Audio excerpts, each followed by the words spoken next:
Hello, आप सभी को नमस्कार। मैं अनिल दुबे आज आप लोगों को पॉलिटिकल साइंस विषय में सरकार के महत्वपूर्ण अंग लेजिस्लेटिव यानी विधायिका के बारे में बताएंगे। तो विधायिका का स्वरूप क्या होता है, उसके विविध प्रकार क्या होते हैं और विधायिका के कार्य क्या होते हैं। तो किसी राज्य में सरकार के जो महत्वपूर्ण अंग होते हैं, महत्वपूर्ण अंग सरकार के अलग अलग कार्य करते हैं। तो जो विधायिका होती है, विधायिका को व्यवस्थापिका भी कहते हैं, विधानमंडल भी कहते हैं और विधानसभा भी कहते हैं। ठीक है, इंग्लिश में लेजिस्लेटिव कहा जाता है। तो विधायिका के स्वरूप क्या होते हैं, विधायिका के विभिन्न प्रकार कितने होते हैं और विधायिका के कार्य क्या होते हैं, इसके बारे में बताएंगे। तो विधायिका का स्वरूप, नेचर ऑफ लेजिस्लेटिव। तो विधायिका को विधानमंडल, विधायिका, व्यवस्थापिका या विधानसभा कहा जाता है।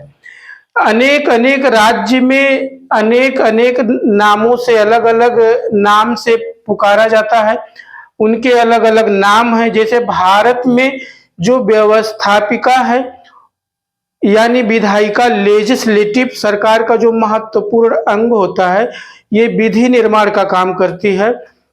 तो केंद्र सरकार का जो विधायिका यानी व्यवस्थापिका लेजिस्लेटिव है, उसको पार्लियामेंट, संसद कहा जाता है। संसद और राज्यों में विधानमंडल जो है उसको विधानसभा कहा जाता है। अमेरिका में जो लेजिस्लेटिव है यानी व्यवस्थापिका विधानमंडल, उसे कांग्रेस कहा जाता है और इंग्लैंड यानी ब्रिटेन में पार्लियामेंट कहा जाता है। ठीक, तो जो व्यवस्थापिका होती है विधानमंडल, वो जनता के द्वारा चुनी हुई प्रतिनिधि होते हैं। आधुनिक युग में विधानमंडल जो है जनता के प्रतिनिधियों की सभा होती है, यानी जो विधि निर्माण संस्था होती है, पार्लियामेंट हो गया, उसमें जनता के द्वारा चुने हुए प्रतिनिधि जाते हैं। और ऐतिहासिक रूप में क्या था, शुरुआत में यह कार्यपालिका के सलाहकार के रूप में काम करती थी। कार्यपालिका ये कुछ निर्णय लेना होता था, कोई कार्य करना होता था, उसके कुछ परामर्श देने के लिए संस्था होती थी। जो संस्था कार्यपालिका यानी सरकार को सलाह देती थी और उस सलाह के अनुसार कार्यपालिका काम करती थी। धीरे धीरे कार्यपालिका की शक्ति पर अंकुश यानी नियंत्रण रखने का विधायिका क्या करते हैं, कार्यपालिका के कार्य पर, उसकी शक्तियों पर नियंत्रित करने लगी। उसके बाद विधि निर्माण का कार्य करने का काम, वर्तमान समय में विधि निर्माण काम करने जो करती है उसको विधायिका कहते हैं। विधानमंडल के जो विविध रूप होते हैं अलग अलग राज्य में, यानी राज्य जो है एकात्मक सरकार है, संघात्मक सरकार है। एकात्मक का अर्थ होता है किसी राज्य में एक ही सरकार का होना, और संघात्मक में संविधान के द्वारा केंद्र और राज्य के बीच शक्तियों का बंटवारा हो जाता है, यानी कि पूरे राज्य के लिए एक सरकार होती है और उस राज्य को शासन की सुविधा के लिए छोटे छोटे राज्यों में बांट दिया जाता है, वहां शासन के लिए राज्य की सरकार होती है। तो बहुत सारे राज्यों में कहीं कहीं पर एक सदन यानी जो विधायिका होती है उसका एक सदन होता है, और कहीं कहीं पर दो सदनीय होती व्यवस्था होती है, यानी दो हाउस। भारत में संसद के दो सदन हैं, लोकसभा और राज्यसभा। ब्रिटेन में भी दो सदनीय व्यवस्था है, वहां पे house of Lord, house of common है। अमेरिका में भी दो सदनीय व्यवस्था है, वहां की संसद का नाम कांग्रेस है और वहां पे हाउस ऑफ रिप्रेजेंटेटिव और सीनेट। हाउस ऑफ रिप्रेजेंटेटिव जो है वो निम्न सदन है कांग्रेस जो, और उसके बाद सीनेट उच्च सदन है। ठीक, तो एकात्मक शासन व्यवस्था जिस राज्य में होती है, यानी जिस देश में एकात्मक शासन व्यवस्था होती है, वहां पर एक सदनीय व्यवस्था भी हो सकती है और दो सदनीय व्यवस्था हो सकती है। जैसे ब्रिटेन में एकात्मक शासन प्रणाली है, लेकिन वहां पर दो सदनीय व्यवस्था है। वहां पे हाउस ऑफ कॉमन और हाउस ऑफ लॉर्ड्स है। संघात्मक शासन प्रणाली के अंतर्गत सदनीय व्यवस्था अनिवार्य है।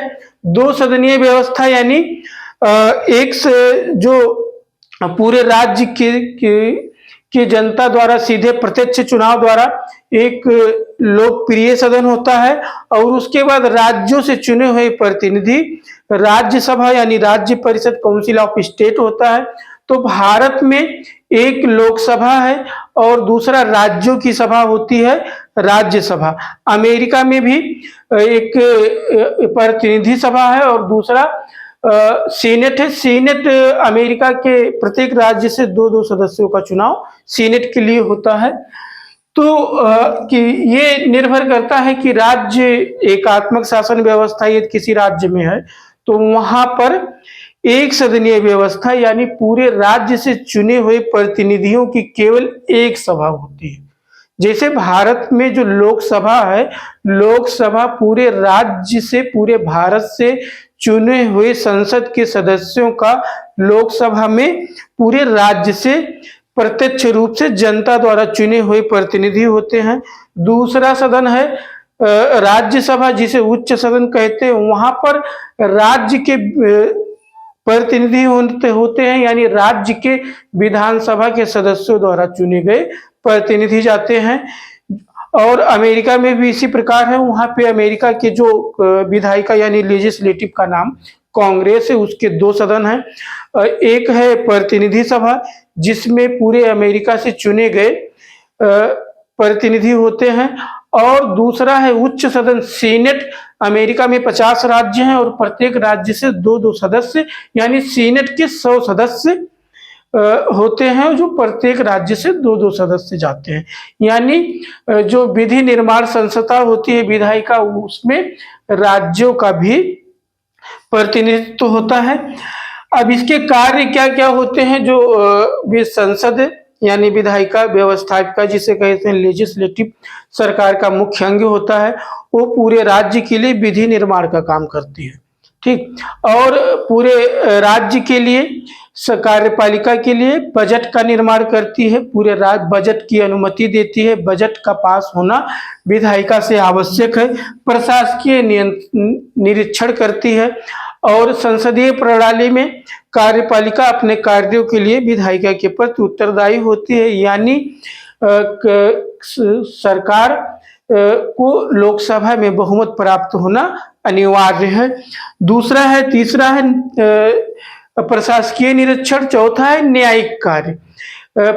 कुछ न्यायिक कार्य करती है। और अमेरिका में सीनेट जो होता है वो राजदूतों की नियुक्ति और कुछ अंतर्राष्ट्रीय संधियां, तो अलग अलग राज्य के अलग अलग जो दो सदन होते हैं, वहां के संविधान के अनुसार उन दोनों सदनों को कार्य एवं शक्तियां प्राप्त होती हैं।